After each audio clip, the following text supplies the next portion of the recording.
So I'm talking today to Ray Castleton, the writer of On Behalf of the People. Hi, Ray. Hello. Tell me about On Behalf of the People. Well, it was a play that was originally commissioned by the National Coal Mining Museum for England, which is based near Wakefield, and it's a fantastic place. If you've never been, I suggest you go. It's a proper working mine where you go down underneath. It's not working anymore, obviously, but it's as good as. And they said to me, write a play to mark the 70th anniversary of nationalisation. Well, you can't really write a play about a subject like that because everybody would fall asleep because it's a bit boring political subject. So what I've done is I've written a play about a Yorkshire mining family, and it starts in 1945 so that people can see why things like nationalisation had to happen after the Second World War. And then it follows the family's story through to 1953. So what you get is all of that period of political and social change over 8 years, but so that people will connect with it. It's a story that's told through the eyes of an ordinary working mining family. And so getting that spread of time that you've done, going through those years through to the coronation year to 1953, right, yeah.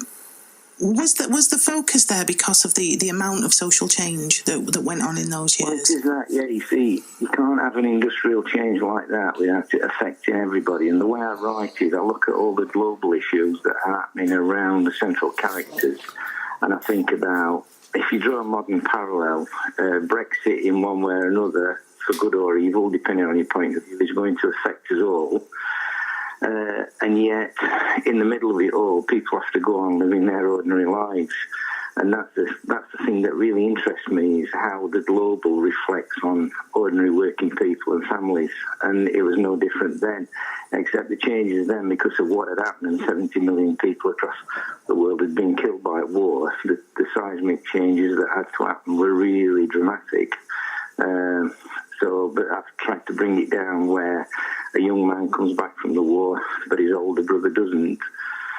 So there's that survivor guilt in him, and his father says he's responsible for him joining up in the first place. So there's an element of blame. So I'm bringing it down to the personal and the secret, as well as all the global issues that surround that period in history. So the play's been on. It's had a few performances already. It's had a bit of a tour, hasn't it? Yeah, we're on the 30-odd venue tour, of which the Greater Manchester Fringe is part.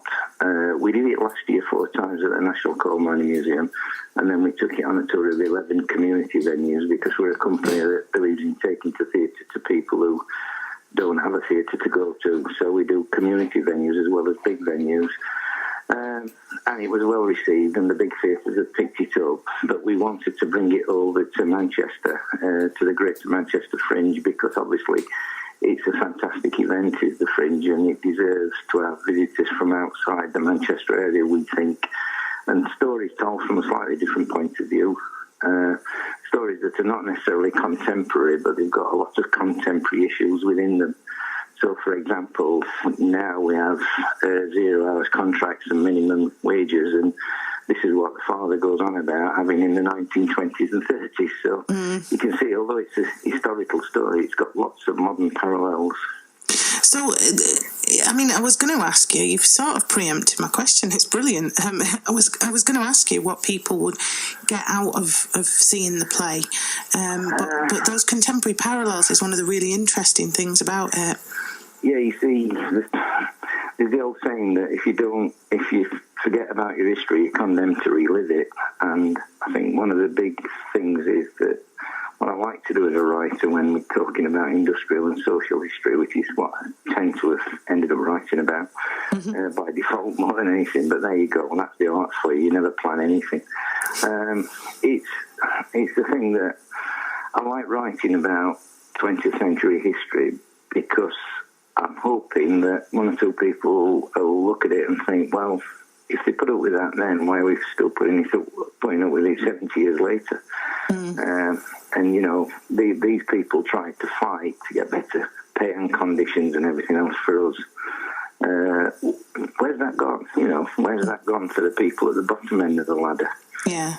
Who need some help, and that help's not always there like it wasn't for them in the 20s and 30s. And this period of history was trying to change all that, and it did, because, it's the birth of the health services in the play, the birth of the welfare states in the play, and better working conditions for working people is in that play. And, whatever you think about Brexit and everything else, we're in danger of losing all that now. So be aware of your history and look what they had to put up with 70 years ago and stop it happening again, Yeah, and in addition to that, we should also say it's a family story, isn't it? It's a story about a family. And yeah, very much so. There are all these big political and social issues, and it's making it sound like a political diatribe if I'm not careful. But if you're going to make people connect with a story, make it about people like them. Mm-hmm. And everybody's got a family, so people will connect with that family story. There's also a love story in it as well, because the lad's girlfriend has waited for him for 5 years coming back, and he gets a bit of a shock to find out that she's changed a little bit from being a teenager. Now she's a grown woman, so mm-hmm. There's all that elements of the story in. The women characters in it are very strong. The mum has to have dad's dinner on the table when he gets home from work, but what she says in that house goes, Yeah. He might be the big, strong union man at work, but when he steps over that doorstep and says the wrong word, she tells him off for not using pit language in her house, So they're very strong women characters in this as well. They're not just there for window dressing like they are in a lot of post-war plays, Mm. So when is On Behalf of the People on? When can people see it? Okay, well, we've got 4 opportunities over the Manchester side of the Pennines. You've got the 1st of July. We're proud to say that it's the opening event of the festival. I think it's the first production that's on, and that's in the People's History Museum, so it's a perfect fit for there. Mm. That's on the 1st of July, and that's a matinee performance at 2 o'clock. Then we move to the International Anthony Burgess Foundation near the universities there, which I think that's the 3rd and 4th. Mm-hmm. And then I think something like the 10th. I just have to check that. Yeah, no, it's the 10th. The 10th, we're on at the Waterside Arts Centre in Sale, so that's a bit further out of Manchester, but it's still part of the Greater Manchester Fringe.